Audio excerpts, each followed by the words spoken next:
तो दोस्तों आज मैं एक्सप्लेन करने वाला हूँ रिसेंटली रिलीज करी गई एक बेहतरीन जापानीज साइकोलॉजिकल थ्रिलर फिल्म को जिसका नाम है क्लाउड यानी कि कुराओदो। मूवी काफी इंटरेस्टिंग है, देखने में काफी बढ़िया है, आपको काफी ज्यादा मजा आएगा। और रिसेंटली मैंने दो फिल्मों का एक्सप्लेन किया है जो कि एक मैगन की तरह है और एक है थाई हॉरर फिल्म जिसके अंदर रूम नंबर 404 हॉन्टेड है। तो दोनों ही वीडियोस का लिंक आपको नीचे डिस्क्रिप्शन पिन कमेंट में मिल जाएगा, देखने में आपको काफी मजा आएगा। तो चलिए अब बिना किसी देरी के चलते हैं सीधा वीडियो की तरफ। तो कहानी की शुरुआत में हम योशी नाम के एक रीसेलर को देखते हैं जो कि तोनोयामा नाम के एक दूसरे रीसेलर के पास में आकर उससे कुछ थेरेपी मशीन्स को खरीदना चाहता था। अब रीसेलर वो लोग होते हैं जो कि किसी प्रोडक्ट को एक सस्ते दाम में खरीद कर आगे कंज्यूमर को ज्यादा दाम में बेच देते हैं। खैर अब योशी जो होता है वो हर एक पीस के लिए उसे 3000 येन देने के लिए तैयार था। अब शुरुआत में तो तोनोयामा इसके लिए मना कर रहा होता है, लेकिन योशी के बार्गेनिंग स्किल्स काफी बढ़िया थे और इसी के चलते वो उसको 1 येन भी फालतू नहीं देता और इसलिए वो बस 90,000 येन देकर मशीन्स को उठाकर अपने घर में ले आता है और उनकी फोटोज खींचकर 2 लाख येन पर मशीन के प्राइस पर मशीन को अपनी वेबसाइट पर डाल देता है। देख रहे हो कितना तगड़ा प्रॉफिट, और किस्मत अच्छी होने की वजह से, स्कार्सिटी होने की वजह से, यानी कि ये मशीन्स कहीं पर मिल नहीं रही थी, जिसके चलते थोड़ी ही देर में उसकी सारी मशीन्स 2 लाख के प्राइस पर बिक जाती हैं, जिससे कि योशी को काफी ज्यादा प्रॉफिट होता है और वो चैन की सांस लेता है कि उसके 90,000 येन बच गए, साथ ही साथ उसे बहुत ही ज्यादा तगड़ा प्रॉफिट हो गया।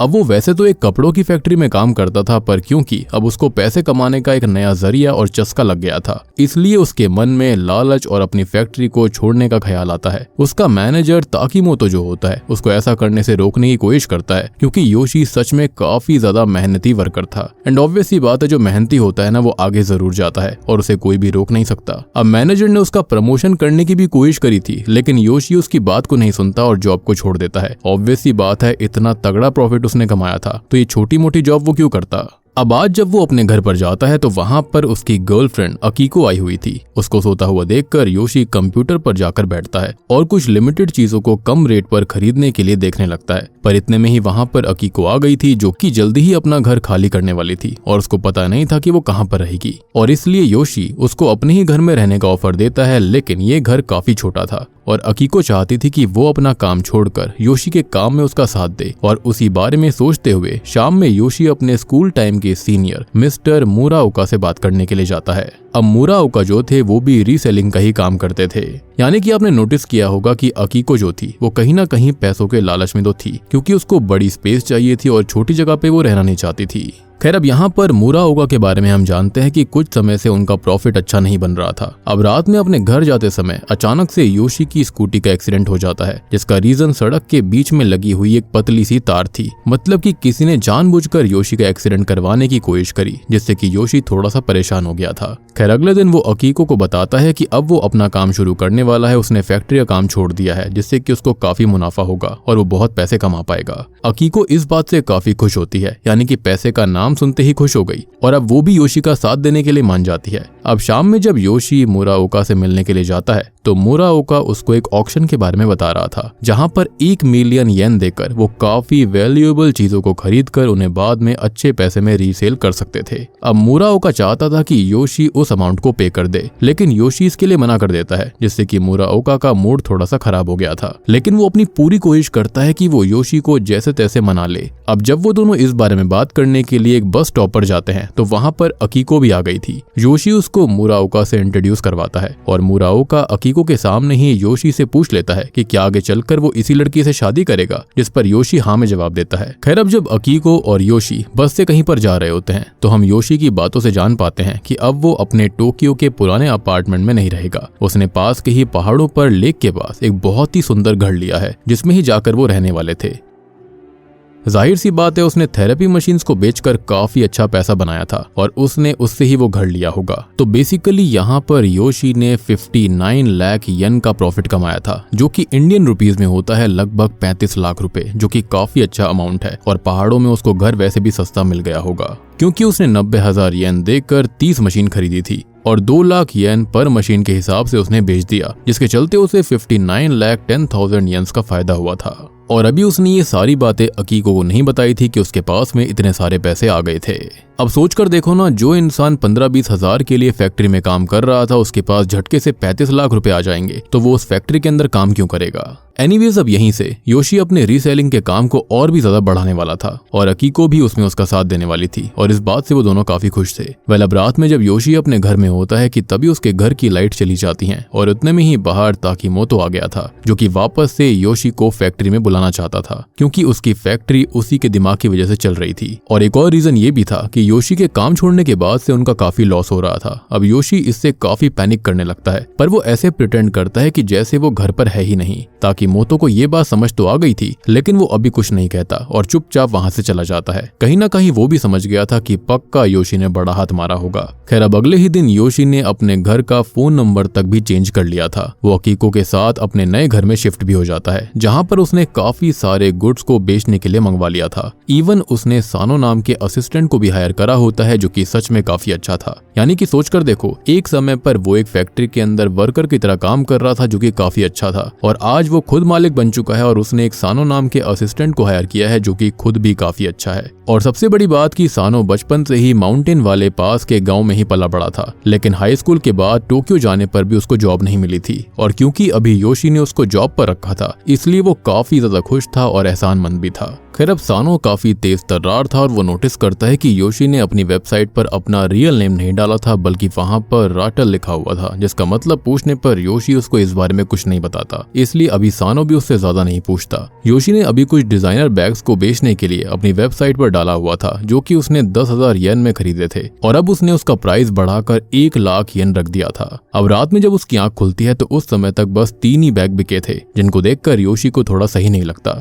तभी उसको बाहर किसी के होने का एहसास होता है, लेकिन बाहर देखने पर वहां कोई नहीं था। अब इतने में ही ऊपर वाले रूम में किसी ने एक मशीन के खराब पार्ट को फेंक दिया था, जिससे अकीको काफी ज्यादा डर गई थी। योशी के बाहर जाने पर उसको अपने घर के बाहर से एक कार जाते हुए दिखाई देती है, मतलब कि ये सब भी किसी ने जानबूझकर करा था। यानी कि शुरुआत में बेची गई मशीन्स के साथ ही कुछ न कुछ दिक्कत हुई। अब अकीको इससे बहुत डर गई थी और अब वो वहां पर नहीं रहना चाहती थी, लेकिन योशी उसको जैसे तैसे समझाता है और अगले सुबह ही पुलिस के पास चला जाता है। लेकिन पुलिस वालों को जैसे ही ये बात पता चलती है कि योशी एक रीसेलर है, तो वो उससे उसके सामान का एक सैंपल पुलिस स्टेशन में लाने के लिए कहते हैं, क्योंकि आखिरी दिन उनको एक टिप मिली थी कि योशी अपनी वेबसाइट पर फेक सामान बेचता है। और ये सुनने के बाद योशी के होश उड़ गए थे कि उसके खिलाफ टिप किसने दी। इसलिए अभी वो पहले तो झूठ बोलता है कि उसके सारे गुड सोल्ड आउट हो चुके हैं, और अभी वो जल्दी से ही वहां पर कंप्लेंट फाइल करे बिना ही अपने घर जाकर ज्यादातर गुड्स को पैक करने लगता है। अब वो इतना ज्यादा डर गया था कि उसने अपने बैग के प्राइस को 1 लाख येन से हटाकर सीधा 1980 येन कर दिया। अकीको भी अभी काफी डर रही थी कि अगर पुलिस ने उनको अरेस्ट कर लिया तो क्या होगा, पर योशी अभी इन सब पर ध्यान नहीं देता। वो सानो से एक कार को बोरो करने के लिए कहता है ताकि वो सारे बैग्स को लेकर टोक्यो में सेल कर सके। अब सानो ने भी एक ही बार में एक बढ़िया सी कार का इंतजाम कर दिया था और योशी भी तब जल्दी सारा सामान लोड करके रात तक उसको एक जगह सेल कर देता है। पर अभी वो अपनी कार में आकर बैठने ही वाला था कि तभी वहां पर मुराओका आ जाता है, जिसको देखकर योशी काफी शॉक्ड हो गया था। मुराओका का काम और ज्यादा मुश्किल हो चुका था और वो बिना किसी और के इन्वेस्टमेंट के आगे वर्क नहीं कर सकता। वो योशी से रफ वे में बात करते हुए उसके घर का एड्रेस और उसका नया फोन नंबर मांग रहा होता है। शायद से वो पहले भी उसके लिए ट्राई कर रहा होगा, लेकिन योशी उसकी ऐसी बातों पर कोई रिएक्ट नहीं करता, जिससे मुराओका को वहां से चुपचाप जाना पड़ता है। और अपने घर वापस आकर योशी को पता चलता है कि सानो ने उस बंदे मियाके को ढूंढ लिया है जिसने पिछली रात वो खराब पार्ट उसके घर में फेंका था। अब वो लड़का पहले सानो के ही स्कूल में पढ़ा करता, जिसने योशी को आकर अच्छा बिजनेस करते हुए देख लिया था और इसलिए उसको अच्छा नहीं लग रहा होगा। सानो ऑलरेडी उसको बुरी तरह से पीट चुका होता है और इसी वजह से अभी योशी उसको और कुछ नहीं बोलता। यानी कि सानो यहाँ पर काफी ज्यादा इंटरेस्टिंग पर्सन है और साथ ही साथ खतरनाक भी, जिसके चलते मियाके वहां से भाग जाता है। इवन अभी सानो ने योशी को वो कार भी अपने पास रखने के लिए ही कह दिया था, जो कि उसने सुबह बोरो करी थी। अब अगले दिन भी योशी का न्यू प्रोडक्ट सही प्रॉफिट बनाकर नहीं देता, जिससे उसको गुस्सा आ चुका था। इसलिए जब अकीको से एस्प्रेसो मशीन सही से नहीं चल रही होती तो गुस्से में योशी उसकी वायर ही निकाल देता है, जिससे कि अकीको अभी गुस्से में आकर अपने रूम में चली जाती है। लेकिन योशी अभी इस पर ध्यान नहीं देता और वो कुछ सोचता है, जिसके चलते वो सीधा टोक्यो के एक ATM में पैसे निकालने के लिए पहुंच जाता है। उसने अपने अकाउंट से लगभग सारे पैसे निकाल लिए थे और जल्दी ही वो पास के एक शॉप पर पहुंच चुका था, जिसके बाहर लोगों की काफी ज्यादा भीड़ लगी हुई थी, क्योंकि वहां शॉप के अंदर जल्दी ही एक हिरोशी हायाशी की मॉडल एक्शन फिगर की सेल चालू होने वाली थी, जिसके सिर्फ 50 ही पीस मार्केट में आने वाले थे। अब तभी योशी जो होता है वो चालाकी करता है, दिमाग लगाता है। तभी वो ओनर मिस्टर मारुतो के पास जाता है और उन्हें सभी फिगर्स के डबल अमाउंट ऑफर करता है और उन सारी एक्शन फिगर्स को खरीद लेता है, जिसको जानने के बाद दुकान के मेन गेट पर हल्ला होना शुरू हो गया था। लेकिन पीछे वाले गेट से योशी सारी फिगर्स को लोड करके घर की तरफ निकल जाता है। वहीं घर में अकीको सानो को अकेले देखकर उससे थोड़ा सा फ्लर्ट करने की कोशिश करती है, लेकिन सानो सच में योशी के लिए काफी लॉयल था,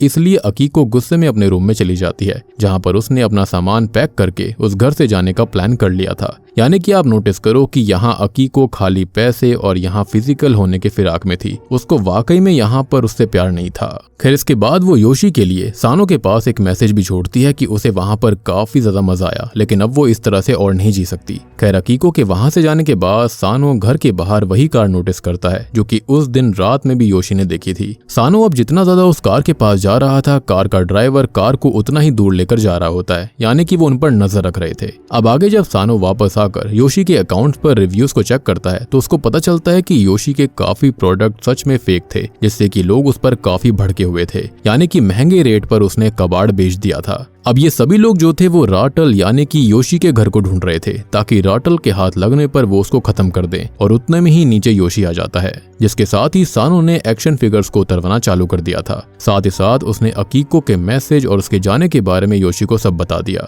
अब योशी शुरुआत में इस पर थोड़ा सोचता है, लेकिन उसे पता था कि अकीको के पास अभी के वक्त पर कोई घर नहीं है और इसलिए ज्यादा से ज्यादा 1 या 2 दिन में वो वापस आ जाएगी। सानो तब योशी को अपनी भी कुछ सेविंग देने की कोशिश करता है, क्योंकि उसको पता चल चुका था कि योशी के पास ज्यादा पैसे नहीं बचे हैं, लेकिन योशी उल्टा उसको उसकी ही सैलरी देता है और उसे काम से निकालने लगता है, क्योंकि उसे ये चीज पसंद नहीं आई थी कि सानो ने बिना पूछे उसका कंप्यूटर छेड़ कैसे दिया। अब जाते जाते सानो योशी को सावधान रहने के लिए आगाह भी करता है, साथ ही साथ ये भी कहता है कि जब भी उसको जरूरत हो तो वो सानो को बुला सकता है। अब तभी हम मुराओका को देखते हैं, जो कि मियाके के पास जाकर उसको मारने लगता है, क्योंकि मियाके के ही कहने पर मुराओका ने योशी की वेबसाइट से वो सारे के सारे नकली बैग खरीद लिए थे, जो कि बाद में ऑब्वियसली फेक ही निकले। उसके जाने के बाद में जब मियाके योशी की वेबसाइट को चेक करता है तो उसको वहां पर भड़के हुए लोगों के रिव्यूज मिलते हैं। काफी लोग राटल के ऊपर इतना ज्यादा भड़के हुए थे कि उन्होंने एक कैंपेन चालू कर दिया था ताकि वो राटल को ढूंढकर उसको खत्म कर सके, यानी कि योशी को। इनफैक्ट अभी तक बहुत लोगों को नहीं पता था कि वो योशी ही है। इवन उस वेबसाइट के ऊपर योशी की कुछ इमेजेस भी थी और उसको लोग किसी भी हाल में ढूंढना चाहते थे, और तब गुस्से में मियाके भी उस कैंपेन का हिस्सा बन जाता है।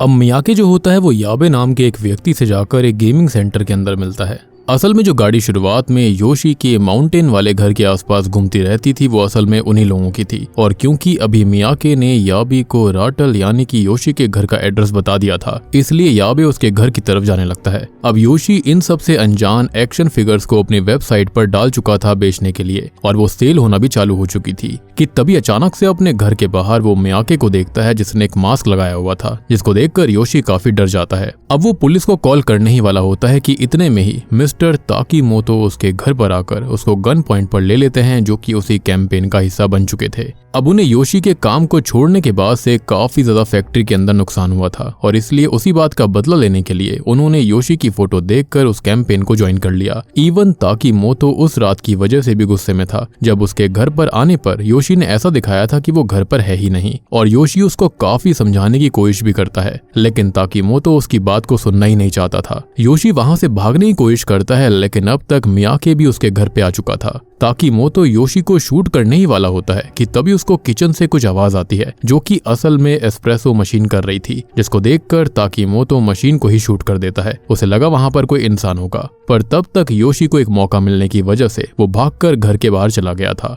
इसलिए गुस्से में आकर मियाके योशी के घर में तोड़फोड़ करना चालू करता है, और वहीं योशी भागकर रोड के पास पहुंचकर एक कार वाले को रोककर उससे हेल्प मांगता है। लेकिन उस कार के अंदर भी कैंपेन के ही लोग थे, जिन्होंने योशी को खत्म करने का फैसला करा हुआ था, जो कि योशी को देखकर कार की स्पीड और बढ़ा लेते हैं, और इसलिए योशी तब भागकर पहाड़ वाले एरिया में चला गया था। लेकिन होता यह है कि रोड वाले रास्ते से कार से ये लोग भी वहां पर आने लगते हैं। ताकीमोतो ने भी बाहर आकर उसको काफी बार शूट करने की कोशिश करी थी, लेकिन जैसे तैसे भागते हुए योशी एक शेड में आकर छुप गया। पर जल्दी ही बाहर कैंपेन के सारे लोग आ गए थे, जो कि कुल्हाड़ी से शेड का दरवाजा तोड़ने की कोशिश करते हैं। अब इतने में ही वहां पर तभी एक हंटर आ जाता है जिसको ऐसा लग रहा था कि वो लोग भी किसी जानवर का शिकार करने आए हैं। इस पर ताकीमोतो भी उसकी हाँ में हाँ मिलाते हुए एक बियर का नाम ले लेता है। पर जब वो हंटर अपने साथियों को कॉल करके इस बारे में बताने ही वाला होता है कि तभी ताकीमोतो उसको शूट करके खत्म कर देता है। अब इसी बीच योशी को पीछे से भागने का मौका मिल गया था और वो अभी भागकर अपने घर की तरफ ही जाने लगता है, जहाँ बाहर उसको अकीको भी मिलती है जो कि उसको ही ढूंढते हुए वहां पर आई थी। उससे गले मिलने के बाद में योशी अंदर जाकर सबसे पहले तो अपने सारे सामानों को देखता है जो कि एकदम सही सलामत थे।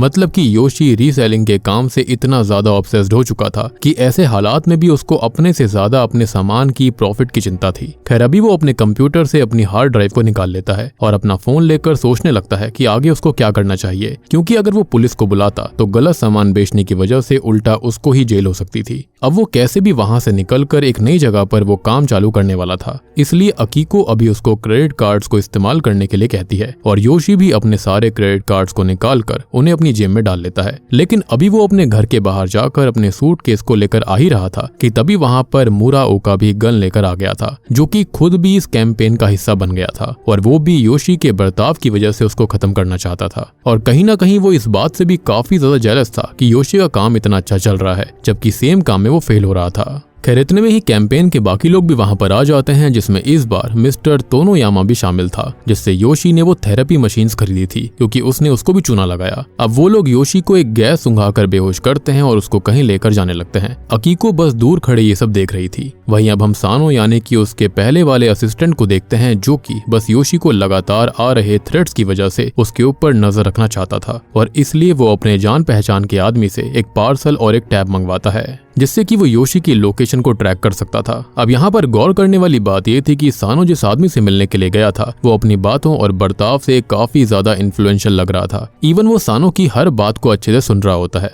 खैर अब कैंपेन के लोग हंटर की बॉडी को एक लेक में फेंक देते हैं ताकि सबूत न मिले और योशी को अपने साथ एक वेयर हाउस में लेकर वो बांध देते हैं। वो लोग उसको बुरी तरह से टॉर्चर कर कर खत्म करना चाहते थे और उसी वेयर हाउस में अकीको भी आ चुकी थी ताकि वो सबका ध्यान भटकाकर योशी को आजाद करवा सके। अब योशी जो होता है उसने अकीको को देख लिया था, लेकिन इस बारे में वो किसी को भनक लगने नहीं देता क्योंकि ऑलरेडी सबके पास हथियार थे और ऐसे में अकीको की जान को खतरा हो सकता था और बाकी सभी यही समझते कि वो भी उसके साथ ही मिली हुई थी। वैसे ये बात बिल्कुल सच भी थी। एनीवेज अब वहीं पर हम सानो को देखते हैं जो कि योशी के घर में जाकर सब कुछ बिखरा हुआ पाता है। तो सबसे पहले तो वो योशी की हार्ड ड्राइव को संभालता है, बाद में वो उस पार्सल को भी खोलने लगता है जो कि वो उस खतरनाक व्यक्ति से लेकर आया था और उस पार्सल के अंदर असल में 2 पिस्टल्स थी। और अब कहीं ना कहीं ये बात कही जा सकती है कि सानो का याकुजा गैंग के साथ कुछ ना कुछ लेना देना था, यानी कि वो खतरनाक वाला गैंग। अब वो जल्दी से योशी की लोकेशन को ट्रैक करते हुए अकेले ही उस वेयर हाउस की तरफ जाने लगता है और वहां पहुंचकर याबे को गेट पर ही मर्सीलेसली शूट करके खत्म कर देता है। यानी कि सानो बिल्कुल भी आम व्यक्ति नहीं था और शायद से वो प्रॉफिट देखकर ही यहाँ पर आया था योशी के पास में। अब बाकी सब भी गन फायर की आवाज को सुनकर काफी डर जाते हैं। उनको लग रहा था कि वहां पर पुलिस वाले आ चुके हैं और कोई भी अकेले फंसना नहीं चाहता था, इसलिए वो पैनिक करते हुए मियाके का भी मास्क हटा देते हैं और बाद में सब जाकर सानो को इधर उधर ढूंढने लगते हैं। और योशी के पास में अभी इनोए नाम का एक व्यक्ति था जो कि योशी को चढ़ाते हुए उसके मुंह पर लगे हुए टेप को हटा देता है। इनोए की हालत देखकर साफ समझ में आ रहा था कि वो एक साइकोपैथ है क्योंकि उसके माता पिता ने उसको घर से निकाल दिया था और उसकी गर्लफ्रेंड ने खुद को खत्म भी कर लिया था और बस इन सब की फ्रस्ट्रेशन निकालने के लिए उसने इस कैंपेन को ज्वाइन कर लिया, यानी कि राटल यानी कि योशी को खत्म करने के लिए। तभी इनोए को ऐसा लगता है कि जैसे पास में कोई खड़ा हुआ है, लेकिन वहां गोली चलाने पर कोई नहीं था। पर तभी सानो अंधेरे से ही उसको शूट करके खत्म कर देता है और अब वो योशी को भी आजाद करवाकर उसको भी एक गन देता है। अब इस बारे में ज्यादा बताया तो नहीं गया है, लेकिन कहीं ना कहीं पहले के टाइम पर सानो पक्का इस गैंग के अंदर ही शामिल होगा, पर बाद में शायद उसने हर गलत काम बंद कर दिया। पर उसके बाद से किसी ने भी उसको काम नहीं दिया होगा, लेकिन योशी ने बिना उसके बारे में जाने पूरा उसका बैकग्राउंड चेक किए उसको अपना असिस्टेंट बना लिया, जो कि उसको काफी पसंद आया। और अल्टीमेटली सानो को इससे अपने पास्ट से भागने का एक मौका मिल गया था और कहीं ना कहीं यही रीजन था कि हर बार योशी की मदद करने के लिए सानो रेडी था, चाहे उसमें उसकी खुद की जान क्यों ना चली जाए। और उसको योशी की वाकई में चिंता थी, या फिर ये कहें कि ज्यादा पैसे कमाने की। खैर अब शुरुआत में योशी गन को लेने से डर रहा होता है क्योंकि वो किसी को खत्म नहीं कर सकता था, पर सानो उसकी सेफ्टी के लिए गन उसको दे देता है। वहीं मियाके को ताकीमोतो के बारे में एक न्यूज से पता चलता है कि ताकीमोतो ने गुस्से में अपनी बीवी और अपने बच्चों को खत्म किया था और वो पुलिस की वांटेड लिस्ट में भी है। मतलब कि ताकीमोतो भी एक साइकोपैथ बन गया था और वो सब चीजों का रीजन योशी को समझ रहा होता है, जबकि ऐसा बिल्कुल नहीं था। अब तोनोयामा जब ये बात जानता है तो उसको थोड़ा सा अजीब लगता है, लेकिन वो भी योशी से बदला ही लेना चाहता था, क्योंकि योशी ने उससे थेरेपी मशीन कम दाम में ले ली और उससे कई ज्यादा गुना प्रॉफिट बनाया, यानी कि करीबन 60 लाख जापानीज येन। अब तोनोयामा के पास एक राइफल होती है, इसलिए जब उसकी लड़ाई सानो और योशी से होती है तो सानो और योशी को काफी दिक्कत आ रही थी। लेकिन जैसे तैसे मौका देखकर सानो जो होता है वो तोनोयामा को शूट करके घायल कर देता है और मियाके का पीछा करने लगता है। उस समय तोनोयामा पीछे से सानो को शूट करने ही वाला था, पर तब तक योशी ने थोड़ी बहुत हिम्मत जुटा ली थी और उसने तोनोयामा को शूट करके खत्म कर दिया। सानो तब योशी का शुक्रिया अदा करता है और तोनोयामा की राइफल लेकर बाकी सबको ढूंढने लगता है। मियाके भागता हुआ ताकीमोतो के पास चला गया था, क्योंकि उसको पता था कि सानो सच में काफी डेंजरस इंसान है, इसलिए वो वेयर हाउस से भागकर बाहर जाने लगता है, जिस पर ताकीमोतो को गुस्सा आ गया था और उसने खुद ही मियाके को शूट करके खत्म कर दिया। अब सानो और योशी के बाहर आने पर ताकीमोतो उनको भी शूट करने लगता है, लेकिन जैसे तैसे कवर लेकर सानो जो होता है वो ताकीमोतो को शूट कर देता है। पर ताकीमोतो अभी खत्म नहीं हुआ था, वो वहां से भागने की कोशिश कर रहा था, पर योशी उसको रोकने की कोशिश करता है, जिस दौरान ताकीमोतो उसको हैंडगन से शूट करने ही वाला था कि उससे पहले ही योशी ने अब उसको शूट करके खत्म कर दिया। अब मुराओका तो ये सब देखकर इतना डर गया था कि वो कार लेकर वहां से भागने की कोशिश करता है, पर सानो ने उसकी कार का ही एक्सीडेंट करवा दिया था, जिससे डरकर मुराओका वापस से वेयर हाउस में आ गया था। उसने धोखे से सानो को ही पीछे से गन पॉइंट पर ले लिया और अभी वो योशी को भी खत्म करने वाला था, पर वक्त रहते खुद सानो उसकी गन को छीन लेता है और योशी मुराओका को भी शूट करके खत्म कर देता है, क्योंकि अगर यहाँ से कोई भी बच जाता तो उनकी जान को फिर से खतरा होता। सानो सच में योशी की हेल्प के लिए काफी ज्यादा खुश था। वो योशी को उसकी हार्ड ड्राइव वापस करने के बाद आज की सेल देखने के लिए कहता है, और किस्मत से होता यह है कि योशी के सारे एक्शन फिगर्स बिक चुके थे, जो कि बिल्कुल रियल भी थे और यहाँ पर कोई स्कैम भी नहीं था और उसने बहुत तगड़ा मुनाफा भी बनाया। सानो ने अपने जान पहचान के एक बंदे को क्लीन अप का काम करने के लिए भी फोन कर दिया था, यानी कि उनके खिलाफ कोई भी सबूत भी नहीं मिलता पुलिस को, ताकि आगे चलकर योशी को और उसको कोई इशू ना आए।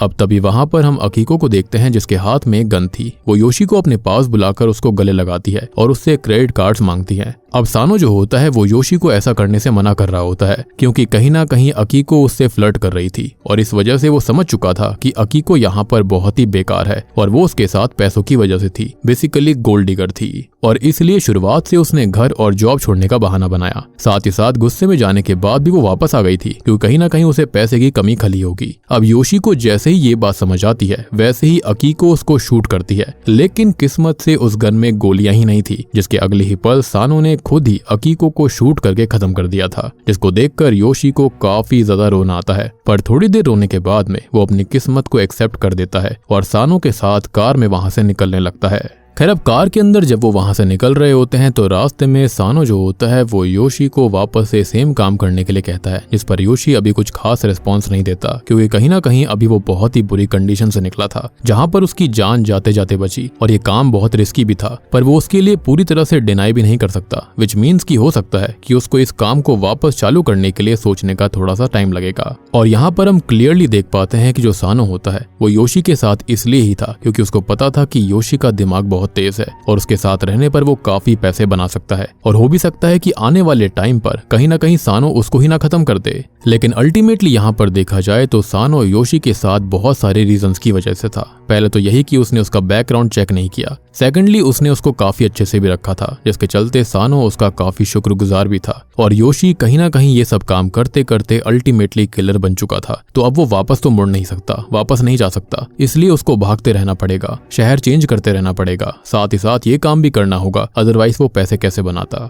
और बूम, इसी के साथ में ये मूवी यहीं पर खत्म हो जाती है। तो दोस्तों ये थी क्लाउड फिल्म की कहानी। उम्मीद करता हूँ कि आपको जरूर पसंद आई होगी। तो मूवी देखकर ये चीज बहुत अच्छे समझ में आ जाती है कि योशी को इस बारे में अच्छी नॉलेज थी, यानी कि रीसेलिंग के बारे में, कि रियल में सप्लाई और डिमांड का क्या मतलब होता है, और इसी वजह से वो हमेशा ऐसी ही लिमिटेड प्रोडक्ट्स को सेलेक्ट करता था जिसका क्रेज लोगों में बहुत ज्यादा हो लेकिन उसकी सप्लाई काफी कम हो, या फिर ये कहें कि वो स्कार्सिटी क्रिएट करा करता था, जिसकी वजह से उस प्रोडक्ट का बज़ क्रिएट हो जाता, और इसी वजह से वो बेकार से बेकार प्रोडक्ट्स को भी बहुत अच्छे से बेच पाता था। और शुरुआत में हमने देख ही लिया था कि उसने 59 लाख येन्स का प्रॉफिट बनाया था। अब योशी की इस कैपेबिलिटी के बारे में सानो को पहले ही समझ आ गया था और इसलिए वो उसकी हर सिचुएशन में साथ देने के लिए था। और जैसा हमने देखा कि उसका काफी बड़ी बड़ी गैंग से लिंक भी था, तो ओवरऑल वो खुद योशी की नॉलेज से बड़ा प्रॉफिट बनाना चाहता था। और यही सेम हाल योशी के दोस्त मुराओका का भी था, जिसको भी योशी से एडवाइस लेते समय अपने बिजनेस में काफी प्रॉफिट हो रहा था। पर योशी ने जब खुद का काम चालू करने का फैसला किया तो यहाँ पर वो उसके ही खिलाफ हो गया था। इनफैक्ट योशी जिस कपड़े की फैक्ट्री में काम करता था, वहाँ के मैनेजर और सीनियर जो थे वो भी उसके खिलाफ इसलिए हो गए थे क्योंकि उनकी कंपनी को मुनाफा सिर्फ योशी की वजह से हो रहा था। और जब उसने वो काम छोड़ दिया तो उनको शक हो चुका था कि वो ऑलरेडी काफी अच्छे पैसे बना रहा होगा, अदरवाइज कोई व्यक्ति ऐसे काम नहीं छोड़ता, और इसलिए वो उसको खत्म करना चाहते थे। अब कई सारे लोग ऐसे थे जिनके साथ में फ्रॉड हुआ था, क्योंकि ऑब्वियस सी बात है योशी ने नकली चीजें बेची थी, जिसके चलते सभी योशी से गुस्सा थे और वो उसको खत्म करना चाहते थे। इनफैक्ट कहीं ना कहीं पुलिस भी उसके खिलाफ ही थी।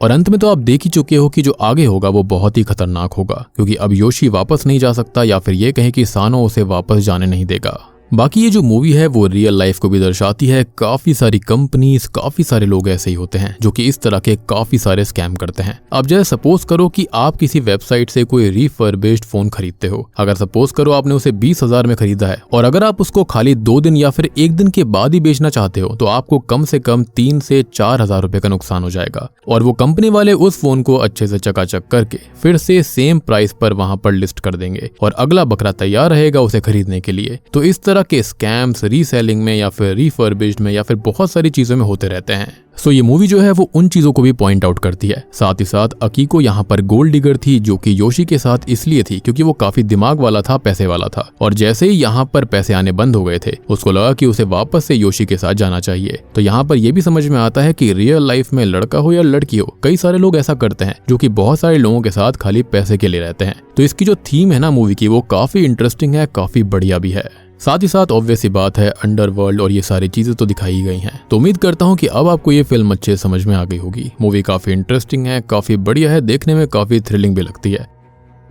तो उम्मीद करता हूँ कि आपको ये जापानीज थ्रिलर साइकोलॉजिकल मूवी पसंद आई होगी। पसंद आई है तो वीडियो को लाइक कर दीजिए, चैनल के ऊपर नए हो तो सब्सक्राइब कर लेना। और रिसेंटली मैंने एक्सप्लेन किया है एक बहुत ही बेहतरीन फिल्म को, जो कि बिल्कुल मैगन मूवी की तरह है। मैगन 2.0 आने वाली है, बिल्कुल उस तरह की फिल्म है। इनकेस आपने मिस कर दी है जाकर देख लीजिए। मॉर्गन द डॉल नाम है उस फिल्म का। और साथ ही साथ एक थाई हॉरर फिल्म को भी एक्सप्लेन किया है, जिसके अंदर रूम नंबर 404 होता है होटल का, जो कि हॉन्टेड है। काफी मजा आएगा देखने में। उन दोनों ही वीडियोस का लिंक आपको नीचे डिस्क्रिप्शन, पिन्ड कमेंट दोनों में मिल जाएगा। तो मैं आप सबको मिलता हूं अगली वीडियो के साथ में, तब तक के लिए